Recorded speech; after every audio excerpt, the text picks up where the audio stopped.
Well, Jennifer, it's here. Family Day here at Ajax Downs, August 18th. Welcome to everyone who's in attendance today. We're going to have a big crowd. The weather's going to be good, a little bit hot and humid, but I don't want to complain about hot and humid because we're going to sit here in December saying, I can't stand it. Exactly.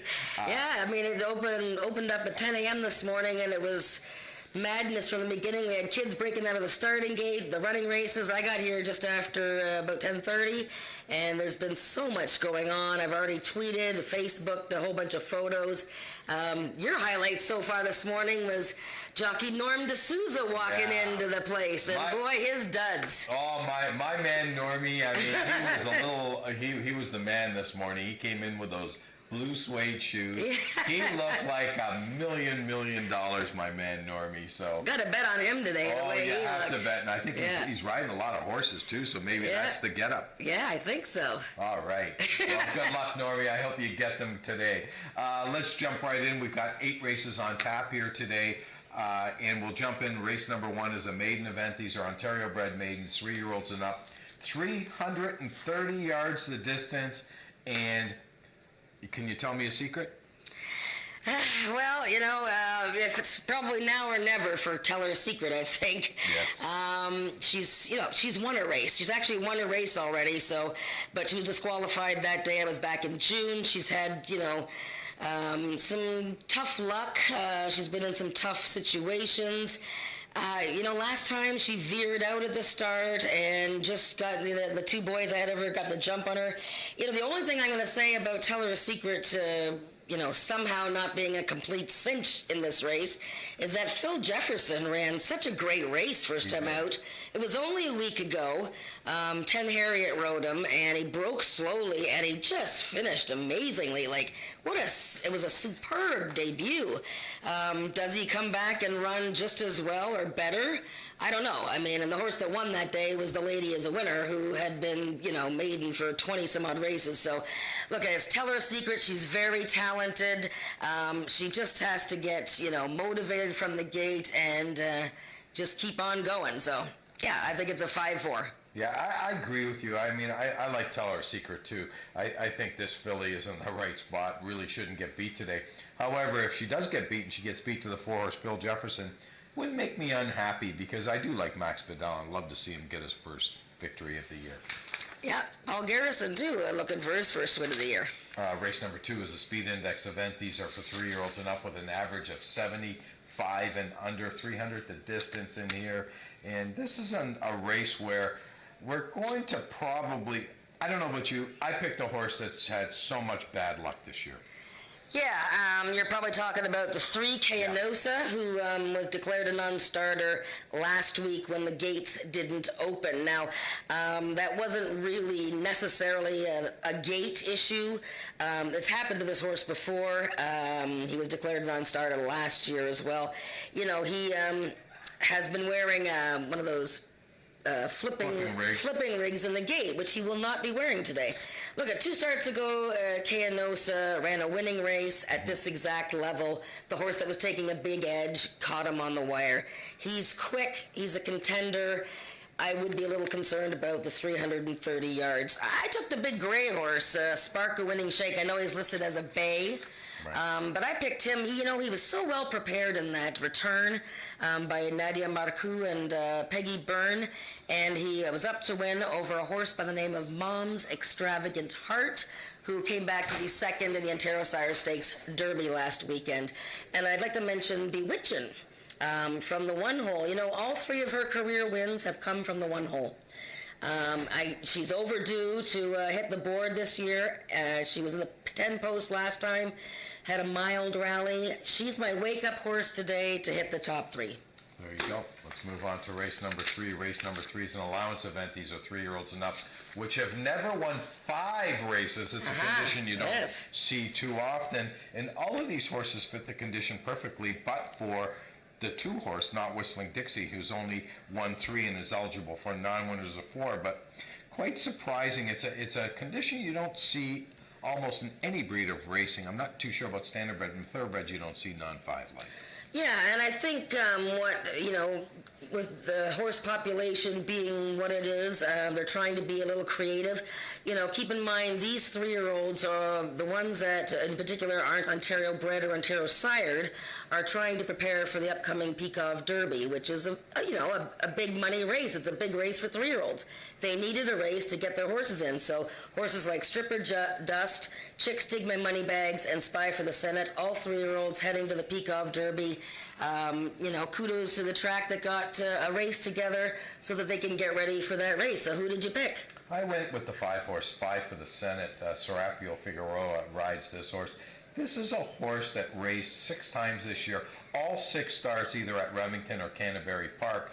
Last year when this horse raced here, the horse is coming off 2 consecutive victories, one of course being the Alex Peacock Futurity, which is $100,000, and comes back. The only question I have, I didn't see Jason Pascoe, I would have asked him, why is Shanley on the 1 horse and not on the 5?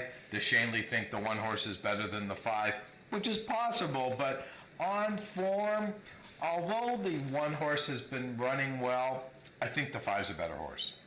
Yeah, Spy for the Senate, if you watched his last race, it was the Canterbury Quarter Horse Derby, and he really ran a great race. Not all that quick out of the gate, but he just had a steady rally, finished 4th. He's had an excellent season in the States, and he's 3 for 5 at Ajax. He was our top 2-year-old last season. He's done very well against some pretty good 3-year-olds in the States. Right. I think from the outside post, I think he's going to be very tough to beat. I don't know about Stripper Dust. She was in the same race, the Canterbury Derby last time, right, and a horse jumped on her. At the start, jumped on her hind end. She was supposed to race here not long ago and was a vet scratch. So she's had a workout, so she's had the qualifying workout, so I'm sure she's fine. But from the inside post, I don't know. I'm not sure about Stripper Dust this year and if she's made the transition to 3. I think the horse that Spy for the Senate needs to beware of is Chicks Dig My Money Bags, who defeated She's Sizzling last time, who was a stakes winner this year and just qualified for a big race in the States by winning a trial last weekend in Indiana. So yeah, and I think 5-4. Yeah, and the other horse I think you have to consider is the 2 horse, not Whistling Dixie. This horse has run some big numbers. I ran a 98 and a 95. These are big numbers. On top of the fact that it's an older horse. She's a 4-year-old mare. There's only 2 older horses in the race. The rest of them are sophomores. So although she's only had 4 starts, running a little bit out of condition, she's a really nice horse. I mean, she's never, if she's got beat, she got beat by a head one day. Yeah. Either that or she's won. So yeah, she loves to win, she loves to run, and Amanda McCormick's just done a fabulous job. Tony Phillips back in the saddle. It's a fascinating, for such a small field, it is. And an important race, right, and like the feature essentially of the day, it's a very fascinating race. Looking forward to that 3rd race. Right. Let's move on to race number 4, a speed index event. These are 3-year-olds and up with an average of 85 and under. And this race here, I think, again, is Corey Spataro not riding today? Yeah, yes, he's riding. Yeah, I don't get it. I mean, the 5 horse, this Cartel's Girl, who's my selection in here, Ed Walton's on this horse, and Corey's rode the horse every time, including a victory back on July 28th. So I couldn't understand why Corey wasn't on this horse. Yeah, well, it's obviously something that we'll have to investigate between now and then. Maybe the filly was entered in another race and he was going to be riding someone else. Not really sure what's happening there, but so that's your selection, this Cartel's Girl, won her last race. I'm going to show a replay here. The horse that I picked, the 1, Cool Dash and Babe, and the horse that I picked second, I Am the Eagle. 1 and 4 in this race, and the replay I'm going to show you is the 2 of them and how different their races were. Now, before you run it, guys, remember this race here, Speed Index race, there was a standout in there, AJ Chicken 15. Nobody's beating this little filly this day. So we have I Am the Eagle, who is starting from post 4, and Cool Dash and Babe. Oh, sorry, so not post 4, 1, 2, 3. So, yeah, number 5 horse, post 4, and Cool Dash and Babe on the outside in number 8. So let's watch I Am the Eagle first of all. And he's number 5. Whoopsie. This silly boy, eh? He was 4-1 that day, and he leapt up at the start. I'm not saying he was going to beat AJ Chicken 15. That filly was long gone. But, as soon as he rears up at the start, and he has had a little bit of a habit of blowing the start. So that was the end of his day. Now, on the far outside, Cool Dash and Babe, who, earlier this year was running against Ghost Pines. I thought this was a fabulous effort by her against AJ Chicken 15. Look at how fast she closed on the and doing it on her own and just really finishing light. I mean, gosh, she would have beaten AJ Chicken 15 if it had been a little longer. But anyways, she's going to have to hurry. This is 250 yards this time, and she's on the rail, which she has won from before. It doesn't bother me, but she's going to have to hurry. So I Am the Eagle, a better start. And, any of his better starts, and he's on the lead, and he's going to be tough to catch. And the one horse is the one that is going to be coming after him. But you like the 5. I do like the 5, and what's interesting about this race, as you mentioned, it's 250 yards. None of these horses have ever won going 250 yards. The one horse, Cool Dash and Babe, who I picked for second, who I do like, has had 4 starts at the distance with 3/3. So that's telling me that the horse needs probably a little bit more distance or a softer field, which this is a softer field. I mean, he's been running against Countries Coming Back, Ghost Pines, much better horses than the horses that it was a 90 and under last time. Exactly. Yeah. And Reagan Knowles is not on the horse today. Brian Bell takes over the riding today, and that's because Reagan, as partner in life, is Holly Porter. Yes, he has to ride the 2. So he has to ride. Important to note. The 2. So I think that's important. So don't be worried about the fact that Reagan's on the 2 and not on the 1. Or the 3. Or the 3. That's right. And he has to ride the 2 because he is, married to the owner-trainer. Speaking of the 3, I mean, I just noticed this now. Norm D'Souza. And look at the name of this horse. This dude's on fire. Oh, my God. Normie, if you're ever going to do it, this is the race to do it. This dude's on fire. Speaking of doing it, we're going to take this to Heather. Heather, you're with Katie Patterson from the hospital today here on Family Day. Yes, so I am here with Katie Patterson from the Ajax Pickering Hospital Foundation. Katie, could you kind of tell me just a little bit about yourself and what you do at the foundation? So I'm a lifelong volunteer for the foundation. I've been volunteering for hospital events for 25 plus years, and this is my 10th time at Family Fun Day. Yes, so this is our 10th Family Fun Day here. I think I've been here maybe for about 3 or 4 of them. So kind of what's going to happen today? What could you tell me a little bit about what's going to happen and the proceeds are going to go to? Right, so I mean, what isn't going to happen? Of course, the horse racing will start soon. We've had some of our ponies stand for pats. We had Try the Track this morning. We have face painting, crafts, games. Ontario Equestrian is here. Zoo to You. There's henna. And we're going to raffle off a car in a couple hours, which is going to be really great. And our 50-50 draw is running around. All right, so are the proceeds going to anything specific today, or are they just kind of for the foundation to use as a general fundraising event? They're going to orthopedia this year, and in the past 10 years, we've raised over $115,000, so we're really looking forward to how much money we raise today. All right, well, get those 50-50 tickets, buy some tickets for the car. I mean, I might buy some for the car. I need a new one. We also have some really great raffle prizes. I'll be showing off this stuff later. Thank you so much, Katie. Thank you to the foundation as well for having this event with us. Let's throw it back to Nick and Jen. Thanks, Heather. That was wonderful, and we want to thank everyone who's participating and all the volunteers that are out here today. It's a great event, and I understand we're going to have a guest here this afternoon. The Minister of Finance, the Honorable Rod Phillips, will be in the house today. Yes, he's giving a little speech. I believe it's after the 3rd race. Mr. Phillips will be speaking, and it's going to be really neat. This is the 10th anniversary of Family Day, and it's amazing. I've already bought my 50-50 tickets and the raffles and the whole bit.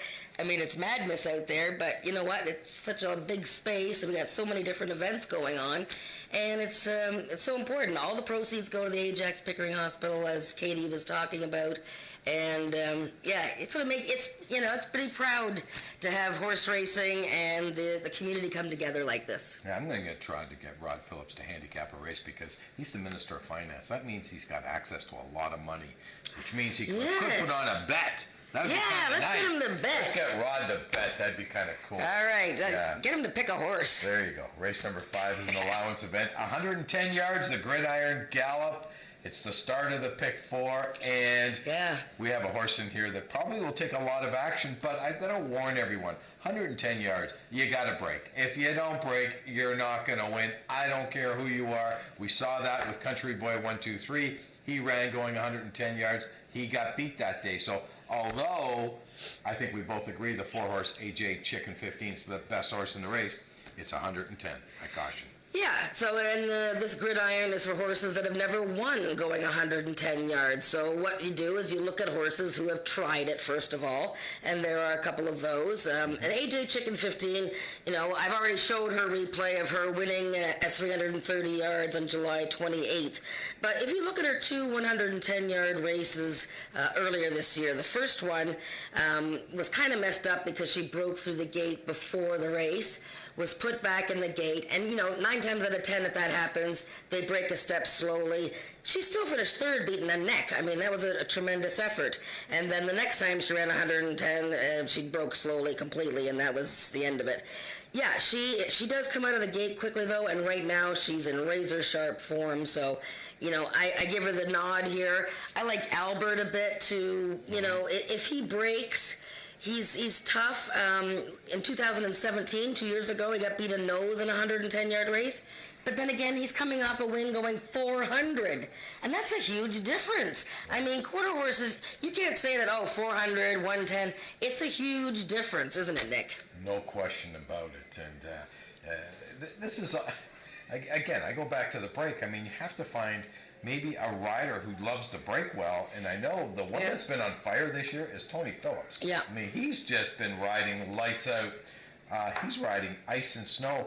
I did pick the horse for second. The only thing I don't like about the horse is I don't want to be on the complete outside, because horses tend to veer right when they're on the complete outside, and you can't afford to lose a step or two. No. But he should have some run on end. And you know what? It's his first ever attempt going 110 yards, ice and snow. You can see by the running lines there, and he's broken second, first. Barry Wood, when he brings a horse back in a week in the last 2 years, he's a 22% winner. So he's not messing around when he brings a horse back in a week. So yeah, why not use ice and snow in your trifecta, superfecta? Especially since the horse had a 5-week layoff going into the last race, too. That's right. So, I mean, 110 yards is not that long. Sort of like a prep race almost for something else, maybe. Yeah. Race number 6 is a speed index race, 3-year-olds and up. Never better than 90. It's the Mayor's Cup presented by the town of Ajax. And my understanding is the town of Ajax is throwing in some extra dough to the winner. We do have a scratch in here. The 6th horse, One Special Domino, has been scratched, which leaves us to, I think, the 3-horse Panther Cool, who's going to be the favorite, I believe. Oh, you think so, eh? I do. Okay. I do. Well, I'm going to show a race that 5 of these are coming out of. One Special Domino is a big scratch because she was a major contender in here. But 5 horses are coming, before you run it, guys, 5 horses are coming out of the August 4th, 5th race when the wind was behind them and pushing them to the finish line, and we had a horse on the far outside win. So we're going to watch horses like the 6, You're Not the Boss of Me. We're going to watch your 3-horse, Panther Cool, and we're going to watch the 5, Mr. Polar Express, the 2 with Sweet to Be First. I want you to focus in on the 4 here. Just a sweet surprise, a wee bitty thing, okay? But I picked her to win this race, and this is why. Let's roll it, guys. Number 4, Just a Sweet Surprise.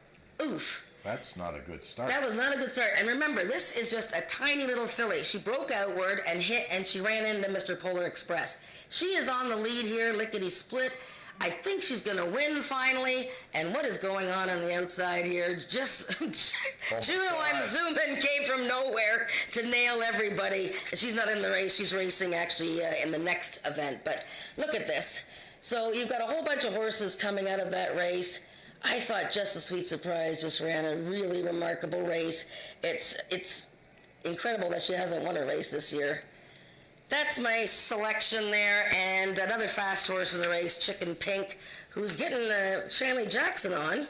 Cassandra Jeske is moving to Just a Sweet Surprise, so Well, 5 and 8. I can tell you this, you can't blame Cassandra Jeske for getting beat in that race. No. She had no idea, as no one did, that this horse was Yeah. that far outside and was I going to know. nail her at the wire. She thought she was home and cooled out. Yeah. And, wow, I mean, that was an amazing race. But Panther Cool ran very well. I mean, him and Just a Sweet Surprise sort of dueled to the end there, but I gave the nod to the little filly. Okay, race number 7 is the starter allowance event. These are Ontario-bred 3-year-olds and up, which have started for a claiming price of $7,500 or less since August 1st, 2017.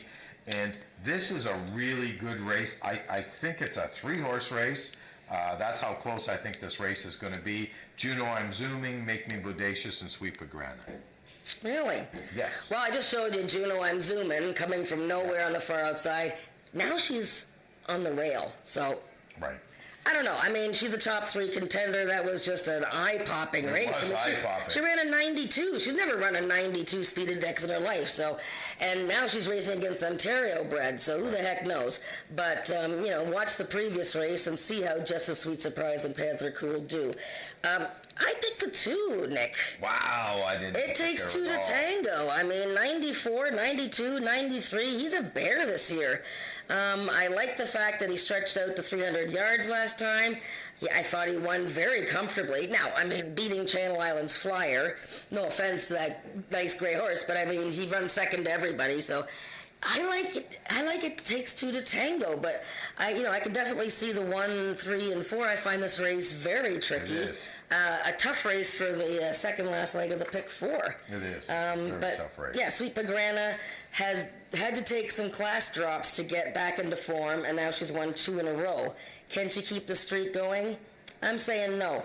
Make Me Bodacious coming back in a week. Ran a big race last week. Can she run right back? I don't know. I like the 2. Well, yeah, I can see why you like the 2. I just, it's funny, I have to tell you a story. Between the 2 of us, we've picked 1, 2, 3, 4 in here.